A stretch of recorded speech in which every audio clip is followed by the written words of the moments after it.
I come back on the road, guys. Glad you tuned in again. And it's such a beautiful day again.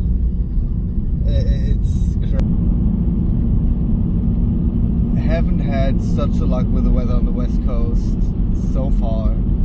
It's insane. But yeah, it's the last time I left off when we got to Te Anau because I had the flat tire. And originally we didn't really plan to stay in Te Anau at all. So kind of changed the plan, stayed there for a night in a really nice hostel that luckily still had a free room. And yeah, started exploring the city a little bit. Beautiful little town right at the beginning of Fiordland. And Fiordland is this insanely beautiful area as well. That's basically really a massive area of untouched nature. There's almost no way to drive to any place into Fiordland. It's always you need some sort of boat or something that gets you over the lake to the beginning of the hike. It's pretty sick, and it's really, really beautiful.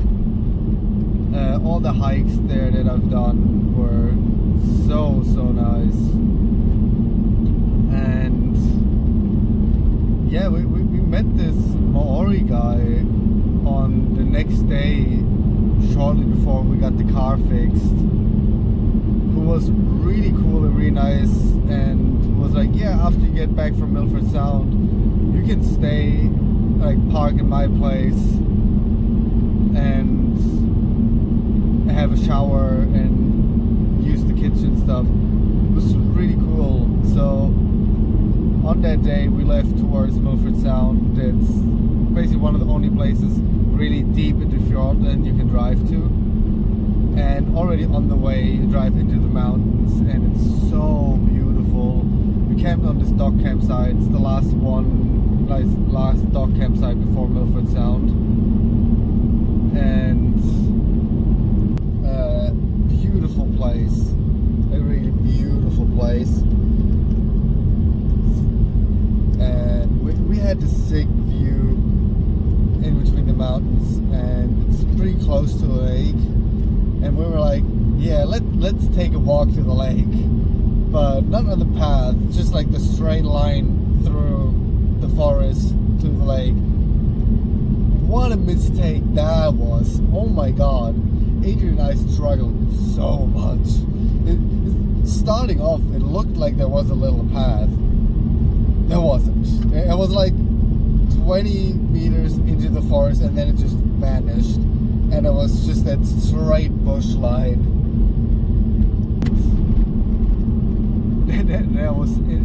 We struggled so much getting through there. Because everything where you think like that looks like you can just step there, it's just that rotten wood that's already overgrown and you fall through. Everything's mossy. Our feet were wet immediately. It took us so long. Like, I looked it up on Google Maps. It was supposedly just, I think, 150, 200 meters. It really wasn't that long, and it took us half an hour or more just to get through. And then on the way back we took the normal path, and it was just like 10 minutes, 10-15 minutes. It was insane, the difference. And so it was a lot of fun. We got back to the car, had the beautiful last sunlight coming through the mountains.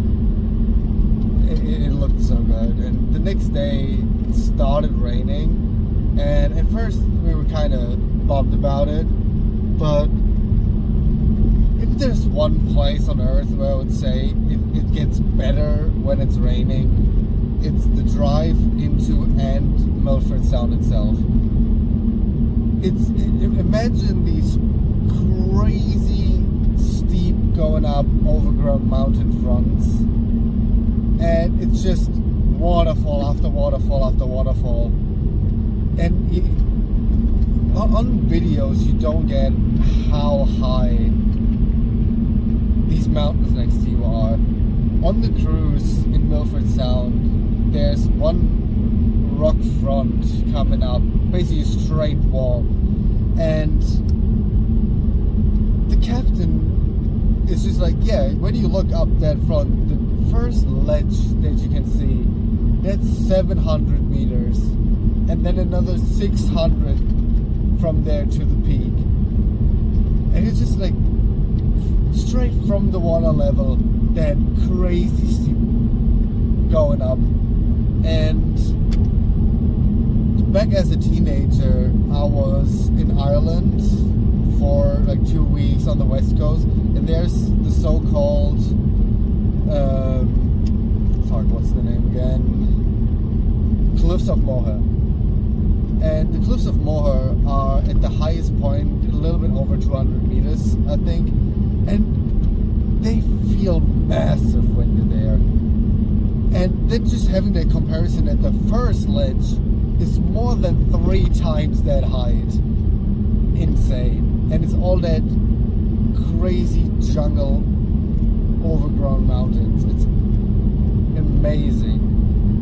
And on the way to get there, you have the Holmer Tunnel, and that's basically one-way tunnel. You usually have a 7 to 10 minutes wait in front of it, and crazy because it's perfect if you need to wait there, because it's just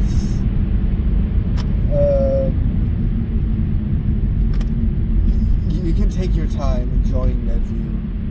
You've got the mountains coming up in front of you, and ooh, that looks nice.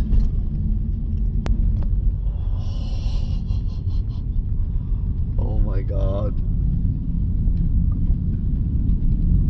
Yeah, it's just that natural beauty of New Zealand right now.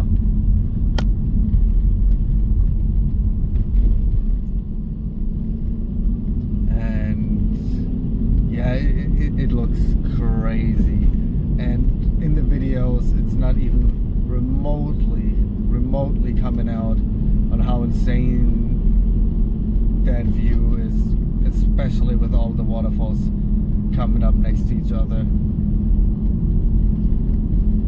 But Milford wasn't really what I expected, because I kind of thought there was a town, but there isn't really. It's a pure tourist location, but it doesn't make it less worth it to go there and see it, just because it's so beautiful.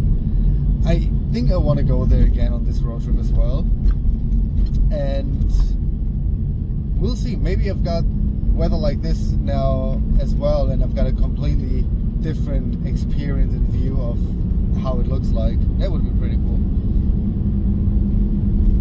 But yeah, Milford Sound was pretty sick, but plagued with sandflies again. In Milford Sound they have a panel explaining the Maori folklore behind it, like Milford Sound itself and its connection with the sandflies, because apparently like one of their good gods, let's phrase it that way, made Milford Sound as the most beautiful place for humans to enjoy, and one of the bad gods was like, nah, we can't give him a place that's so amazing, because then they won't know what pain and bad and suffering is. So she made sandflies just to make humans suffer. And oh god, what a good job she did with that. What the fuck? They're so annoying. They just swarm you. And I thought that it's gonna be like a summer thing where they out. No, it's middle of winter and there's still so many places, especially around here, where there's still a goddamn pain in the ass.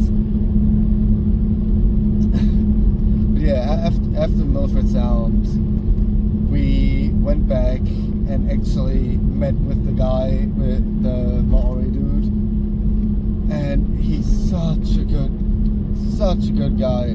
Oh my god. He gave us so much.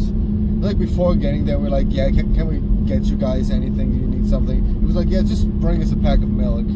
So that's what we did. We brought him a pack of milk. And he was really nice. We met his family. So cool. And we decided to even stay there for a night more than we originally planned, and did a really nice hike in Manapuri. And oh, that's so beautiful. That hike was so nice. You have that really short little boat trip over the river to get to the start of the hike, and you walk through that beautiful forest. You've got a little beach side along the lake, and in the middle section you've got this amazing view over the Grand Mountains. Oh, such a cool one. But the problem is you've got like a window when the boat is coming, like at which times.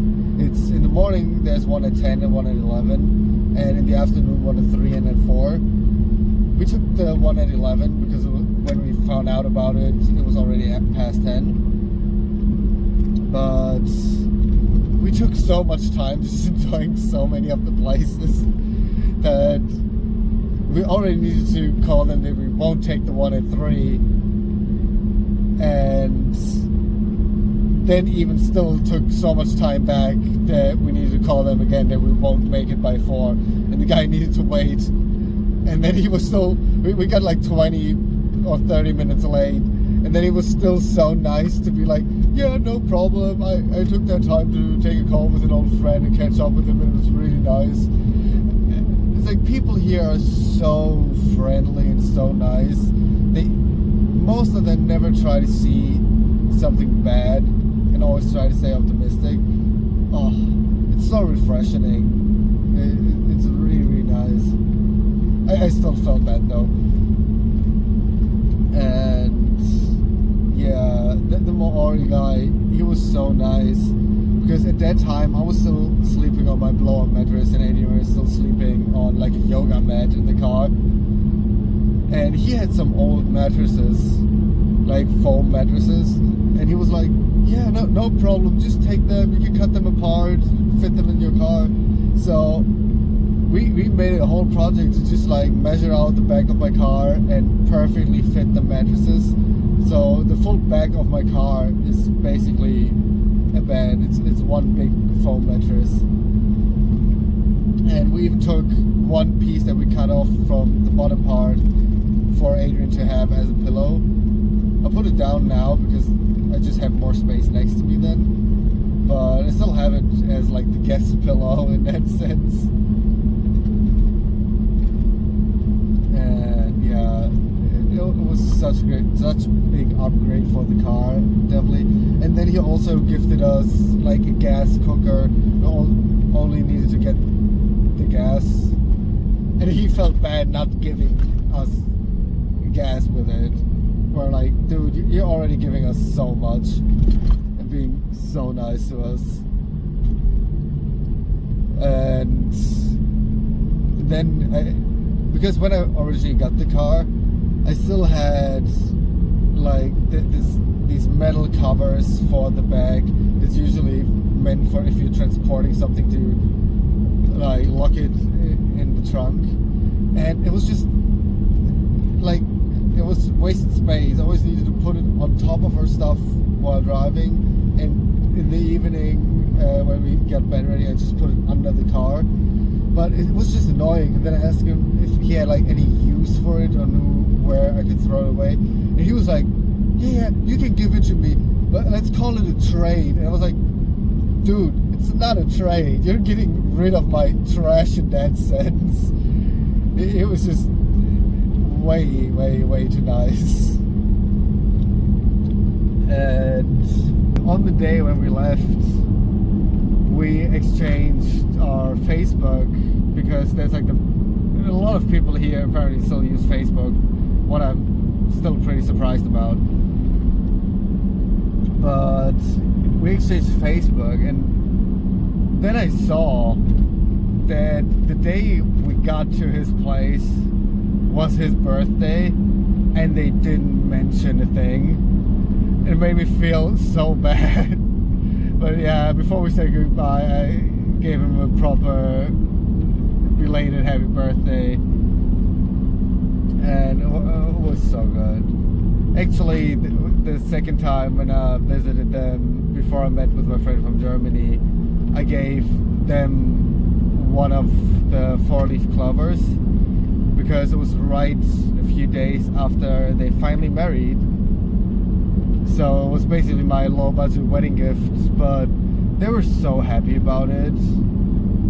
Like I'm happy they were happy about it, because it really came from my heart. I really wish them all the luck for the rest of their life. And they had this really nice ring box with like the family ring in there. It's like a more traditional thing. And the 4-leaf clover perfectly fit in the top part of the box when it's open. It looked so nice in there. I was really happy about how happy they were with the gift. But yeah, it's like from there on, it was sadly like getting into the ending of my trip with Adrian. Because I kind of already had the plan to not go up the East Coast that much, because I was supposed to meet with my friend Franz Josef again. So we went up together until Dunedin, or Dunedin. I always forget the name. Anyway, yeah, we went from Manapuri down towards Invercargill, and down there, it's like Adrian and I got addicted, goddamn addicted, as dumb as it sounds, finding nice rocks. I've got a bag full of rocks. Like, I'm happy I've got the car now and I don't need to carry them with me right now. I definitely need to sort some of them out, but I've got so many rocks, it's insane. We got way too addicted, and then we got to the point where we also got pretty bad at just sorting them out and not carrying all of them. But it was so much fun as well. It's because the Maori guy, he gave us recommendations for so many nice beaches down in that area. So we first hit up Gemstone Beach, literally just for like basically 1.5 hours walking around looking for nice looking rocks, and we found a few really nice ones.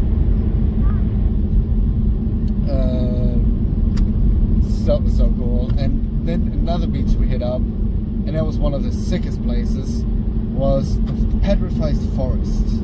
The Petrified Forest, as the name says, it's right by the coast as well, and it's what it says, the Petrified Forest. From higher up, it just looks like a few, like a little bit weirder looking coastline with like pointy rocks, but when you get closer, it's insane. It's like you realize like, oh, that's tree stumps and literal trees laying in there, and it's not like you know in the beginning it's rock, but then you get closer, and especially some of the ones that are submerged in a little bit of water, they look like just soaked wood. It was so weird with the first one. It looked so insanely real, like wood still, that when I touched it, it was stone. It's like in my mind it should have been soft and just peeled off, and then it's just solid. So cool. And in our addiction with rocks, we were constantly like, oh, is there anywhere a loose piece, just to have like a piece of petrified wood would be so sick. And then Adrian, one of the tree stumps, just found this one bigger piece. And we're like, oh my god, so sick. But it didn't really look like anything. It looked like a normal rock. So we're like, we just need to tell people like, yeah, that's petrified wood. Then he tried to break it into 2 pieces so each of us could have one. And it split open vertically, not in the way that he intended. And we realized that in that piece of rock was petrified leaves. So you could really see the fully imprinted leaves with the veins and everything. It's so sick. That's like one of the coolest things I absolutely own. It's so cool. And it's really nice that each of us have a really nice piece of it. We basically each got like the flip side. Like he has one side of the leaf and I've got the other side of the leaf. And yeah, from there we like looked at Invercargill. We went down to is it called Bluff? Like the basically southernmost city. But it was nothing too special.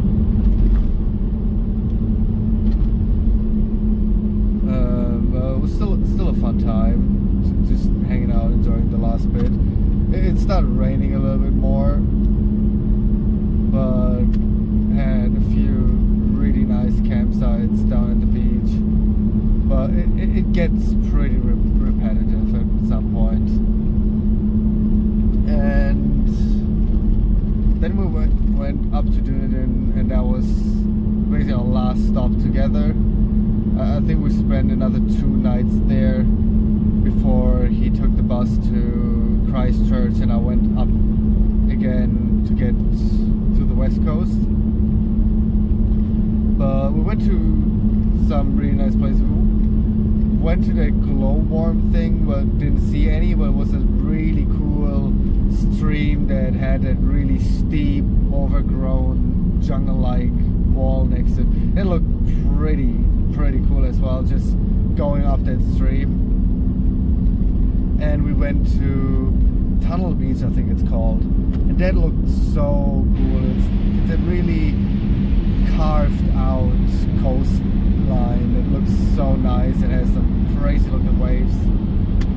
And it was a really nice ending, but oh goddamn, that was one of the toughest goodbyes I had so far after 2 weeks that felt so long and so packed, and just living together with someone. It's like in these 2 weeks there was maybe a period of overall 6 hours that we didn't spend together, and that is like crazy to think. We spent so much time together. He really grew near and dear to my heart. So Adrian, if you hear this, you know when I'm back, I'm definitely gonna come down to Spain and visit you.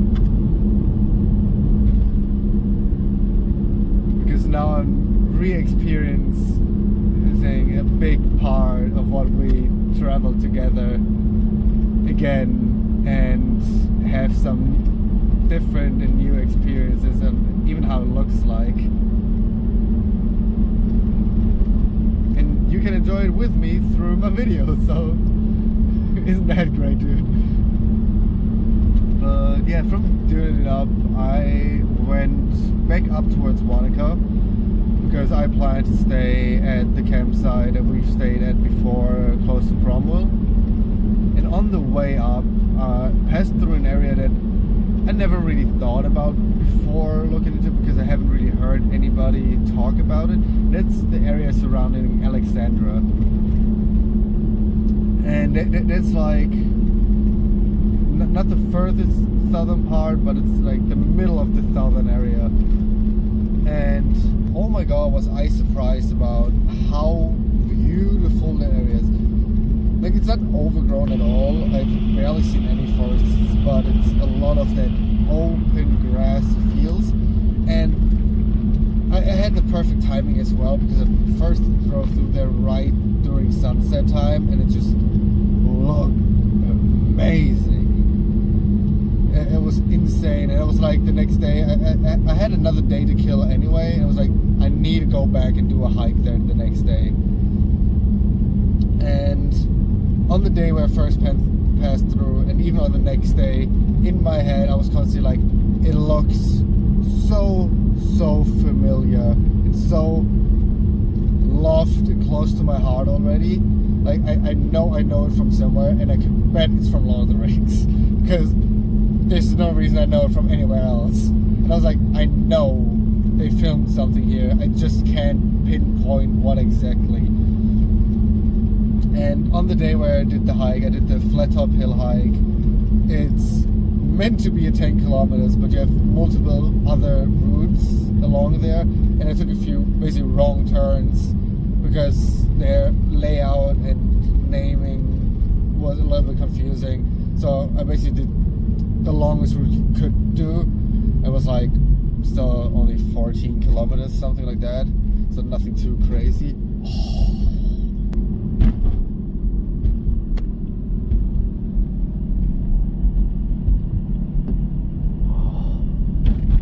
So beautiful.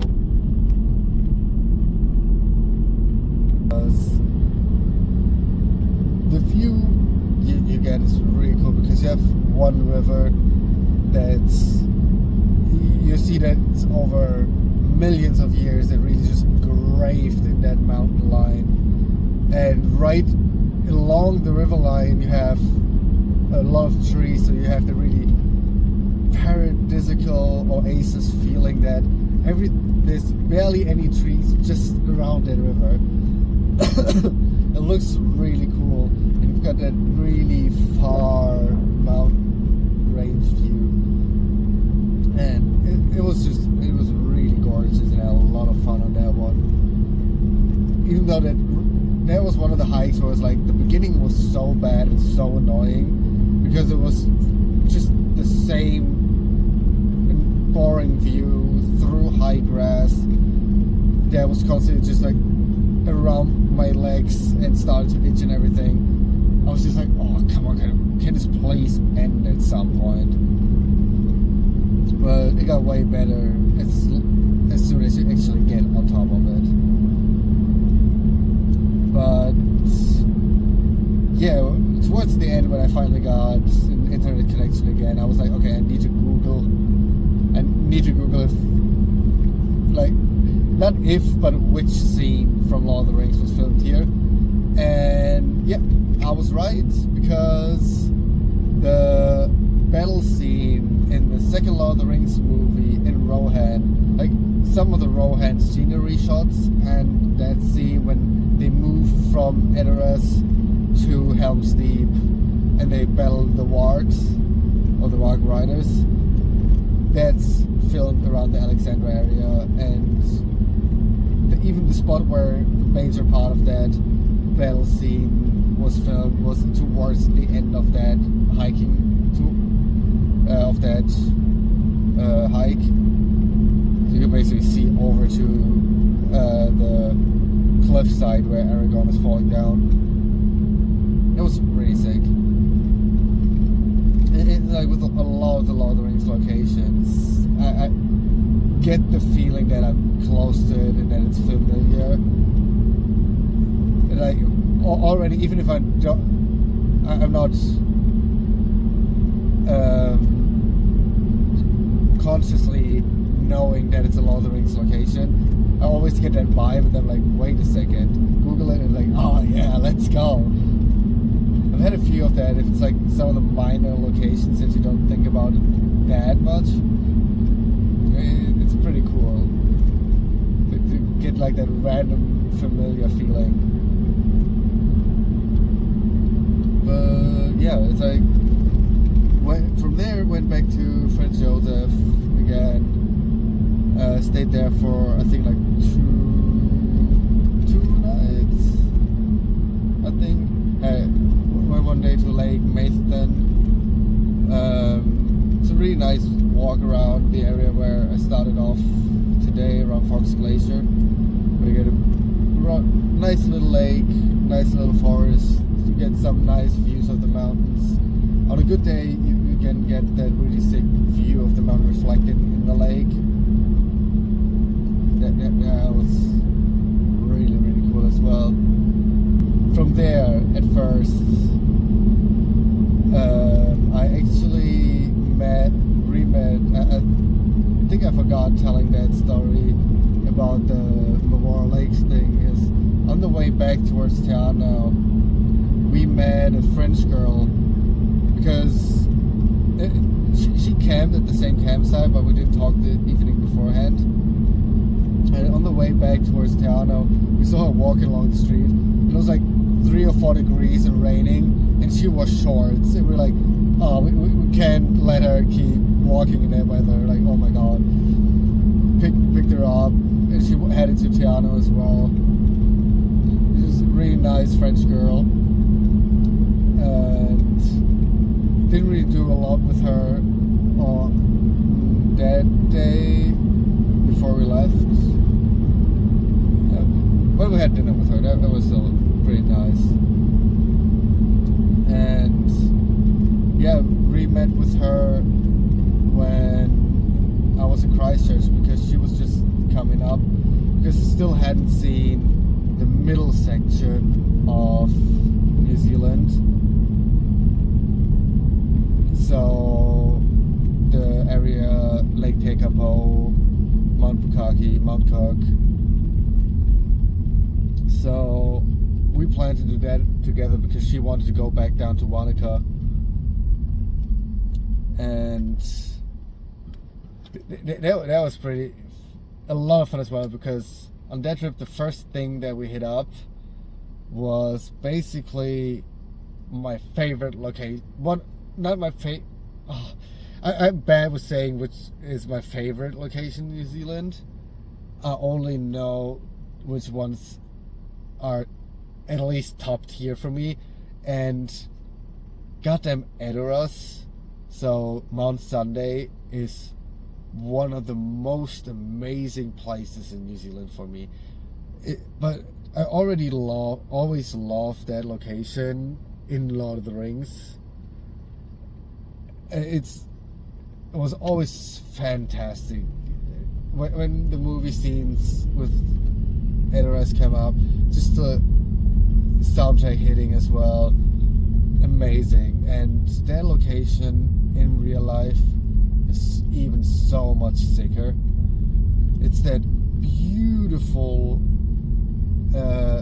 sick looking rock, like hill, I would call it a hill, in the middle of that valley, just surrounded by mountains, but they're not that close that it feels like you're caged in. It's so massive surrounding it. It's such a wide open space that it just makes it even more impressive looking. And so far I've always been lucky. I've been there twice now. Yeah, twice. No, 3 times. 3 times now.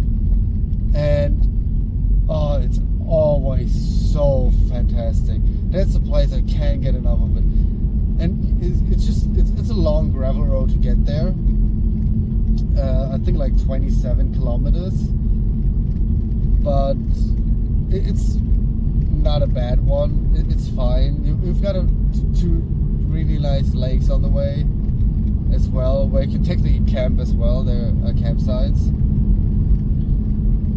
And then you get there, and even the first view, you get over a hill and you get that nice view into the valley. It just looks insane. That's one of my underrated recommendations that a lot of people miss out when they go down that path of New Zealand. I would definitely take my time to go to Mount Sunday.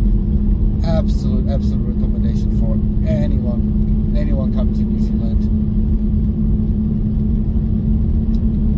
And I love that location. And we met one of the tourists that drive there as well, and they had like a lot of the weapon props with them, so like the swords, axe, and whatever.